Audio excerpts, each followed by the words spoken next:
ہمارے استاذ گرامی ایک لطیفہ سنایا کرتے تھے محبت کے ساتھ. اچھا جو لطیفہ خواتین کے حق میں مضر ہونا مرد اسے رٹا لگا کے یاد کر لیتے، حالانکہ یہ دونوں کے حق میں بات ایک جیسی ہے. وہ کہا کرتے تھے کہ زبان جو ہوتی ہے نا یہ نقصان کرتی ہے. وہ فرماتے تھے کہ ایک پیر صاحب کے پاس بی بی گئی تو اس نے کہا میرا خامن جھگڑا بڑا کرتا ہے، سویرے لڑائی شروع ہوتی ہے تو شام تک، اور شام کو شروع ہوتی ہے تو جاری رہتی ہے. پیر صاحب نے تعویذ دیا، اللہ کے بندے تھے. انہوں نے کہا جب تیرا خامند آئے تو تو نے یہ تعویذ اپنی زبان کے نیچے رکھ لینا اور دونوں دانتوں سے دبانا ہے. دانتوں کے نیچے رکھ کے نا اس کو دونوں دانتوں سے، سمجھ آ رہی ہے تعویذ استعمال کرنے کا طریقہ؟ کہا اس کو زور سے دبانا ہے اور جب جب خامند جھگڑا کرے تو نے دباتے جانا. وہ آئی 15 دن کے بعد مٹھائی کا ڈبہ لے کے، کہنے لگی صاحب لڑائی ختم ہو گئی ہے، جھگڑا ختم ہو گیا ہے. تو پیر صاحب سے کہنے لگی مجھے نہیں سمجھ آئی آپ نے کیسے جھگڑا ختم کیا. تو کہنے لگے بیٹے ناراض نہ ہونا، میں نے بس کچھ دیر کے لیے تیری زبان بند کی ہے.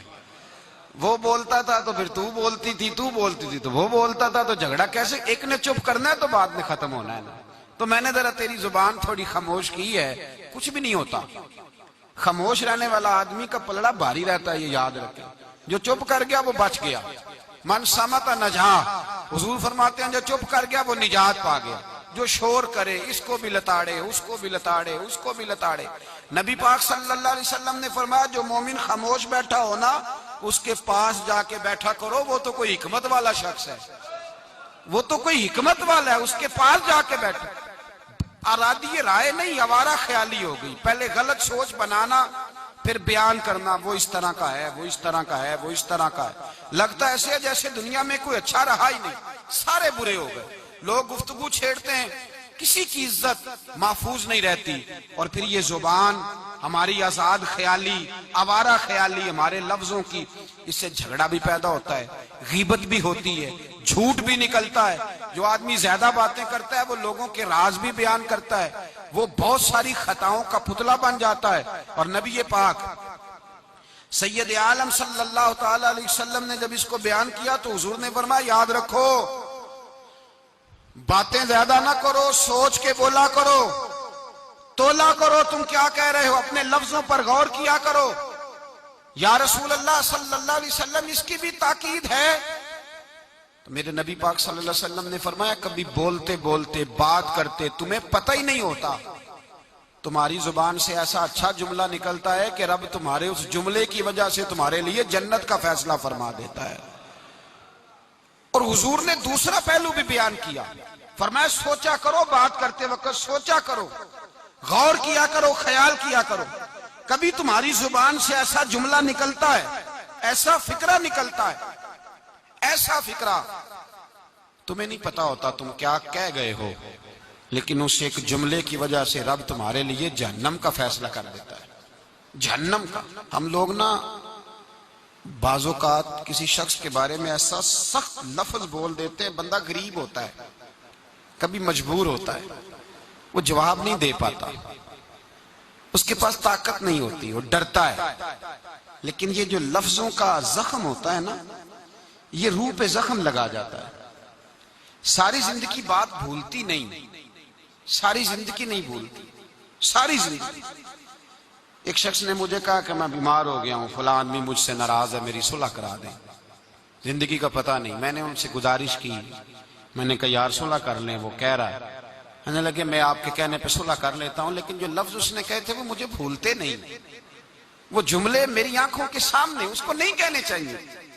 اس نے میری والدہ کے بارے میں، میرے والد کے بارے میں، میرے بھائی کے بارے میں، میرے بارے میں، فلاں کے بارے میں، میرے خاندان کے بارے میں، اس کے لفظوں کی وہ کڑواہٹ اب بھی جب وہ سامنے آتا ہے تو وہ لفظوں کی کڑواہٹ مجھے بھولتی نہیں، وہ میرے لیے سہانے روح ہو گئی. اگرچہ بھول جانا چاہیے، حکم شرع یہی ہے، لیکن لفظوں کے اندر جو سختی ہوتی ہے، جملوں کے اندر جو تلخی ہوتی ہے، وہ انسان کو کبھی بھولتی نہیں. وقت گزر جاتا ہے، ہم تھوڑی دیر کے لیے اپنی زبان کو اگر قابو میں رکھ لیں، پابندی لگا لیں، کچھ دیر کے لیے اپنے پر کنٹرول کر لیں، تو ہو سکتا ہے بہت ساری روحوں کو ہم گھائل کرنے سے بچ جائیں. میرے نبی پاک سید عالم صلی اللہ تعالی علیہ وسلم نے کبھی کسی شخص کی سخت گفتگو کے جواب میں بھی سخت جملہ نہیں بولا، سخت بات نہیں حضور کہتے. نرم گفتگو کرتے تھے، نرم بات کرتے تھے. اور جب بات کرتے تھے صحابہ کہتے ہیں شدید. ایک بندہ جمعے والے دن آیا تو وہ چلنے لگا، چلتا چلتا بہت سارے لوگوں کو کراس کرتا آگے آیا. تو حضرت ابو ہریرہ فرماتے میں حضور کے چہرے کے تیور دیکھ رہا تھا کہ نبی پاک بڑے ناراض ہیں اس سے، حضور کے چہرے کے تیور. اور مجھے آج لگتا تھا کہ حضور جلال کریں گے، سخت اس کے بارے میں احکام ارشاد فرمائیں گے. لیکن جب وہ آیا، قریب آیا، تو حضور نے فرمایا چل بیٹھ جا، تو نے بڑے لوگوں کو تکلیف دی ہے، کسی کو تکلیف نہیں دینی چاہیے. کہتے ہیں جملے میٹھے ہو گئے، لفظوں کے اندر جو ہم بات محسوس کر رہے تھے وہ ہمیں نہ نظر آئی. میرے بھائی اپنی زبان کو کنٹرول میں، اس لیے میرے نبی پاک علیہ الصلوۃ والسلام نے فرمایا پہلوان وہ نہیں ہوتا جو کھاڑے میں اترے تو سامنے والے کو گرا دے. پہلوان وہ ہوتا ہے جس کو جب غصہ چڑھے تو اپنے آپ پہ قابو پا لے، اپنے آپ کو کنٹرول کر لے، اپنے جذبات پہ قابو رکھے.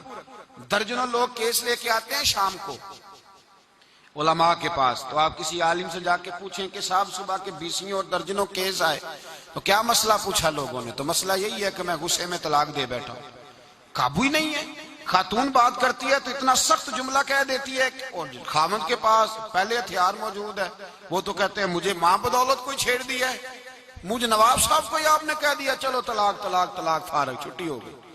تو یاد رکھیں ہر دو جانب سے جب کڑوی گفتگو ہوگی، جب تلخ بات ہوگی، جب رویوں کے اندر ہم اپنی رائے کا اظہار کرتے وقت جب شد و مد کا معاملہ کریں گے، لمبی نمازیں، آج زکاتیں، عبادتیں.